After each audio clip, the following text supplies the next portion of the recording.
My mission? To impact the lives of 1 billion students in the next 10 years by creating equal and inclusive education and employment opportunities. Sounds incredible, right? Well, perhaps you might even think impossible. In this episode, I'll show you why I believe this goal can be accomplished and why I believe any goal you set for yourself can also be achieved. So get ready for today's topic, all about impact. Success. Is it really a secret? I don't think so. Join me as I interview guests from different cultures and backgrounds who have overcome incredible challenges to create the life they live today. 1,000 likes, celebrity status, lots of money, or big cars, these are things that come and go and do not define true success. So what is it? And most importantly, how do we create it? If you are a child, teen, or adult trying to understand how to achieve this word, then you are not alone and you won't want to miss a single episode of The Secret to Success Isn't So Secret. This is Christy Maggio, and the key is right here. It's not a great secret, so don't just listen, learn, and take action.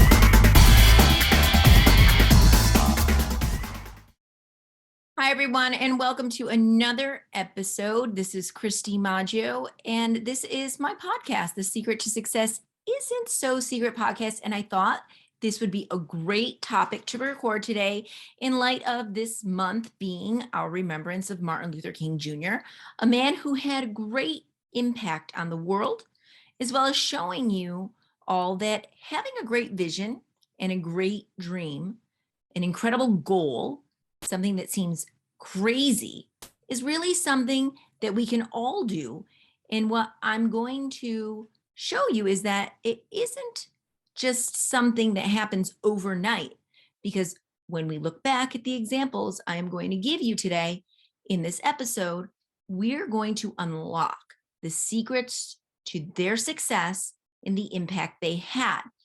But first, we have to understand why we want to do what it is that we are choosing to do, why we're setting this goal for ourselves. And today, we can talk about big, large ways to have impact, and we can have smaller ways to do the same thing.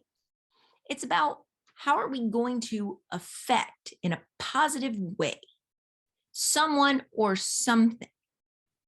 Because most large acts of impact start with something small movements towards that larger goal. But a lot of times people that have big goals, big ideas in their mind, they begin that way, but in the end, they think it's too big, it's too large. And one person will never be able to accomplish that. But when you go and you tell somebody, sometimes they'll say, "Oh, you're crazy." So let's take that big idea or that big accomplishment that you might want, that goal, and let's break it down, because no one started with that end product. They had to start from the beginning. So if someone tells you first that you're crazy, then you're on the right path. Sounds absurd, but it's true. My friend Naveen Jain often tells me that everybody, not just me, that the crazier people think you are, the greater the impact you'll have. If people don't tell you that your goals are crazy, then you're not thinking big enough. He often says this in any of the things that he does. And so therefore, I want you to remember that someone thinks you're crazy, then, or tells you that, then you're on the right path. So going back to my mission of changing the lives of 1 billion students around the world in the next 10 years, to give children access to education and employment opportunities, some people say, well, that's impossible. Or some people say, well, you can learn anything on the internet today. That is true, right? However, equal and inclusive educational opportunities that have a certificate or a diploma attached to them that are at a cost in which children in third world countries are able to access in their country are not common today. Many are very expensive because even still, while we're moving away from the need for a diploma or a certificate, we're still not there yet, right? And these young people who can access the information or learn independently, if they have the hardware in the signal, have no credential to show for it. And this is where I come in. On the other side of this, we must also think about, after they get this credential, right, or diploma, what next, right? We think about education. How are they going to get it? How are we going to educate people? But then what do they do, right?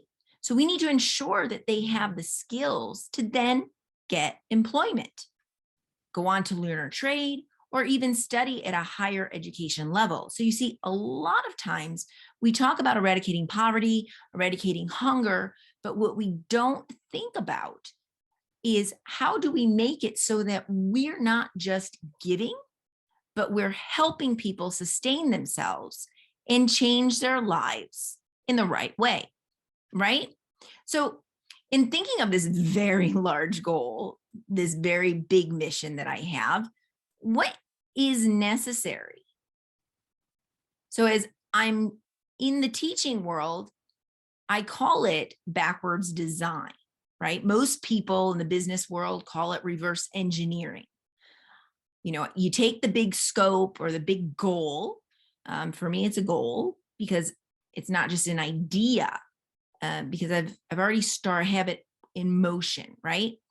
I've already started creating it. So it's not just an idea in my mind. Then I take it and I work backwards. This is what I want it to look like, but this is what I have to do to start it, right? If I want to impact 1 billion students in the next 10 years, I need to start with 1 million each year, which even in of itself, to me, sounds really scary. Like, how am I going to accomplish that? Well, I need a platform.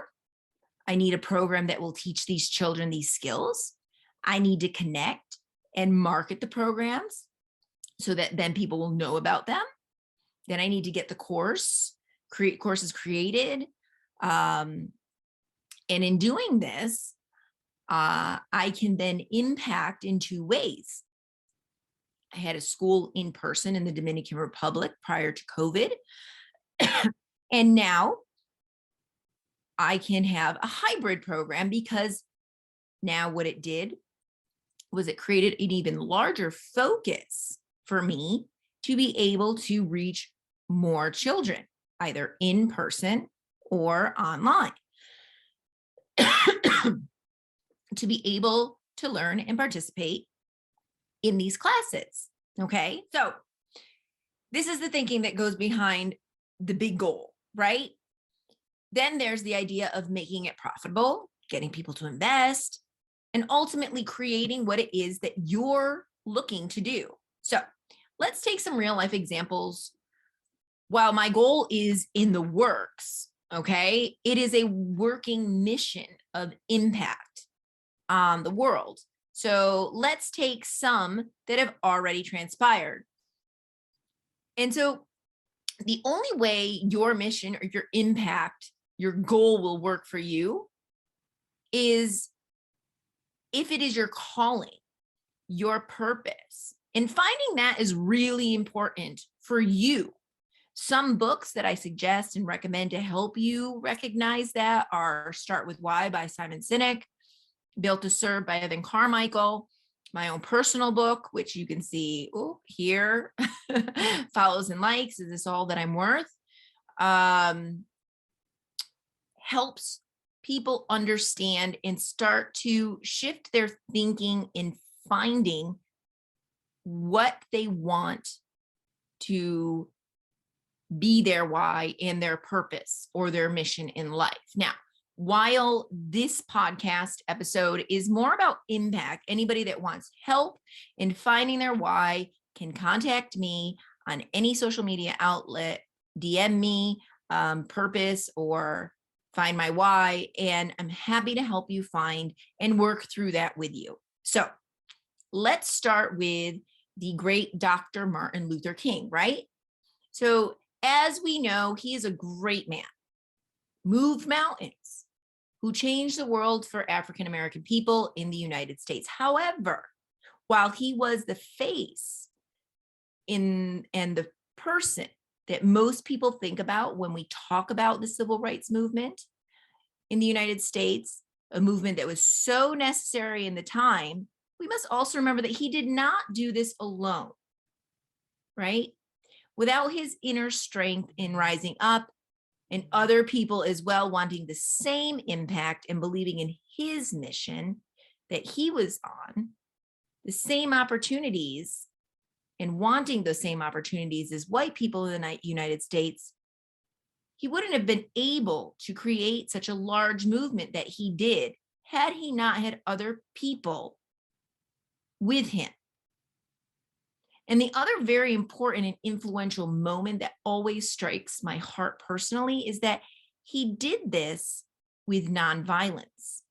And everybody in the civil rights movement did the same with nonviolence, peacefully. Think about it.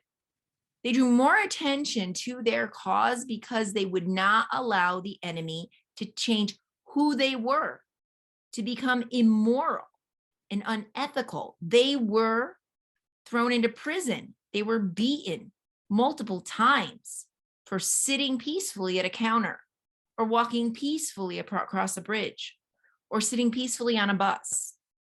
And it always usually ended up in people dying for the movement. He died for his beliefs in the movement. And the one thing he did is that he had something that he was willing to die for, and he lived for it, right? So what is that one thing that you or I are willing to die for? And then we are going to live for it, right?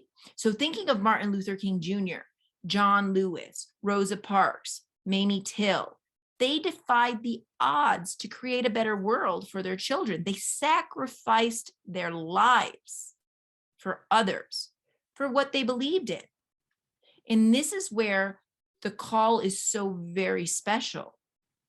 The impact, when you think about what they did for what they believed in, it just touches your heart, right? You'd see today how we are faced with such negativity, so much misinformation, that we as a people must come together as they did and not allow the corruption and the lies and the greed to take us over. And if you are someone who is struggling with how to make an impact in this world, think about what you want people to remember you for. What would you like people to say about you when you're gone from this world? I would like people to say that I was a part of a movement that helped billions of children, no matter who they are or where they come from, to get an education and find employment that changed their life forever. I want to be the person that helps young people understand what true success is and how to create it. And I'm doing that through podcasts like this. Because when you realize the key pieces to every successful person in this life, you will realize that they all took the same actions, but they had different results because they had different purposes, right? So just like that of Martin Luther King, the footprint that he left, the mark that he made, opened doors for others. And he was never forgotten because of the impact that he made. So let us now think of other examples of people who wanted the same for their people, who sacrificed their life because they believed so much in what the ability of peace and nonviolence could do to help those around them. You see, we live in a world that is reactive. We live in a world that people look and watch and see the negative news and toss aside the positive news for ratings, for more likes, for more follows, for more popularity. In essence, throwing away their morals and values to be a part of this system that isn't even real. However, we must remember that the acts of so many great people in this world came well before social media, right? They moved mountains without the internet, without messaging, without computers. So the best example, another best examples, you have Nelson Mandela and the impact that he had in changing apartheid in South Africa. He went to jail for 27 years for what he believed in. As well, for him, he would not give in to corruption or violence. He stood for nonviolence. He stood for peace, because violence ultimately breeds revenge, which ultimately breeds more violence. And it's a cycle that never stops. And after his 27 years in prison and sticking to his beliefs and the impact that he wanted to make to help his people, he became president of the country that hated him so much, right? That's huge. Gandhi, again, was another important figure that impacted the lives of many people in India through nonviolence, because the British took over his country. And in that, they were abusing the people, and they had to endure, again, such heartache and sacrifice. But through his actions of nonviolence, through his sacrifices he made for his people, he created a movement well before even the television existed, right? And then all of these people took their example from Jesus, right? It's important to see who people have studied in the past to get to be where they are today. And Jesus is one of them. Whether you believe in God, the Bible, or not, there lived a man who dedicated his life to spreading the word of his Father, and through his actions and his example and his sacrifice, all of these other men followed in his footsteps of love, peace, forgiveness, acceptance, and loving each other, that truly had great impact. So, in closing, ask yourself, what is the purpose of my life? What am I meant to do in this world? And how can I have a bigger impact to be better for those around me?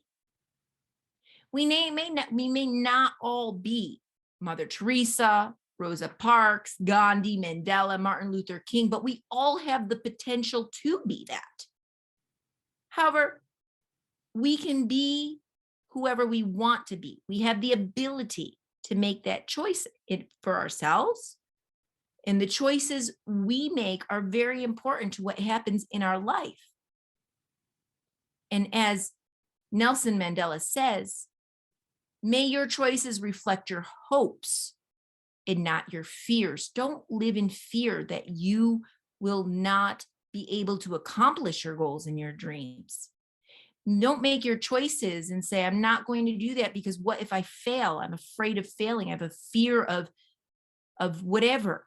Make your choices reflect upon your hopes and what you want. And so I will end this by reading you chapter 4 of my book, Follows and Likes. Is This All That I'm Worth? And this chapter is called The Choices We Make. Okay? And the choices we make in our lives all have different outcomes. The choice plus the action taken equals some result. Sometimes it is good and other times not so good. However, everything is about perspective. When was the last time you did something and loved the outcome? Now, think about the last time you did something and weren't as pleased with the results. The easiest thing to think of might be a time when you studied for something, put effort into it, and got a good grade. The other might be a time you chose not to study for something, didn't put forth any effort, and got a bad grade. Both began with a choice, whether or not to study. Both were followed by an action, right? Studying or doing something else. And finally, both had an outcome, either did or didn't do well, right? The choices and decisions you make will shape your life. Sometimes you will choose to do something,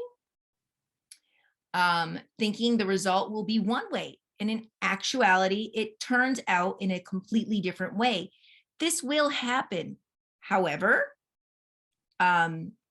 whether the outcome is what you expected it to be or not, you need to then reflect on what you did and its outcome to understand what went well or what went wrong.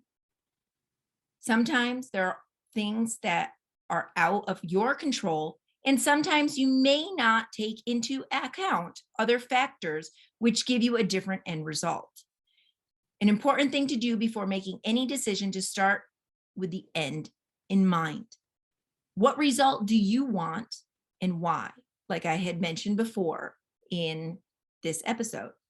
When you picture the end result before choosing to do something, it can help you ultimately make the right decision. Let's go with the major decision that most of us have made or will make in their lifetime, whether or not to go to college or university. Unfortunately, young people today are bombarded by the questions. What do you want to be, or where do you want to go to school after you graduate? And from time to time, they're toddlers, right? So how do you make such a crucial decision for your life when you're being pressured by those around you, right? And you have limited and biased information? You need to turn them off. What do I mean by that? Consult yourself first. Think about what you truly want in your life or what truly interests you and make a list. It doesn't matter what it is. It could be eating ice cream. Taste testers do exist. Then, with all of those things on your list, what do you love the most? Finding your why and purpose of doing something is what will keep you going, because if not, you will most likely lose interest in what you are doing. Therefore, doing what someone else wants you to do is not a good idea, something that parents often seem to forget. After you've made your list, you may need to do a little investigation and outweigh the pros and the cons, right? For example, you might like to take care of kittens, so perhaps you would investigate being a veterinarian. Or maybe you like to swim, so you could look into marine biology or underwater photography, right?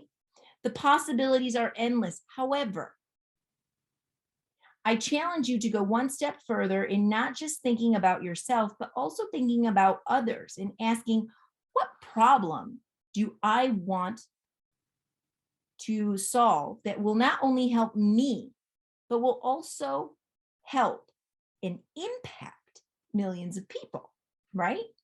This can bring a huge shift in thinking. You can be solving a real world problem and love what you are doing at the same time, right? In the end, when making life-changing decisions about your future, make sure you take in all the information that you can and what you need to do to get there. Expose yourself to as many things as possible. When you hear about something new or are offered to try something for the first time, take the opportunity to learn more about it and do it. You never know. It might be the opportunity you have been waiting for, or the thing that ignites the fire within you. As well, seek advice from those who are already doing what you may be interested in doing. Don't seek advice from people that do not have goals or aren't motivated to do great things, because they're not going to be the right people to listen to. Whatever choice you are making, big or small, just remember to have the end in mind, okay? This goes with social media as well. When scrolling and looking at things, ask yourself why. When posting something, ask yourself why. Just because isn't an answer, right? Just like Newton's law, every action has an equal and opposite reaction. The more you put in, the more you will get out. The less you put in, the less you will get out. Even the smallest change will eventually have a ripple effect as time goes on. One moment, one choice, one decision can drastically alter the course of your life. So make your choices wisely. The important thing to take away at this moment is that at any moment, your mindset can change in any direction, depending on how motivated you are to make it happen, right? So with that being said, this is Christy Maggio. You're listening to the Secret to Success Isn't So Secret podcast. Don't just listen, learn and take action. Until next time.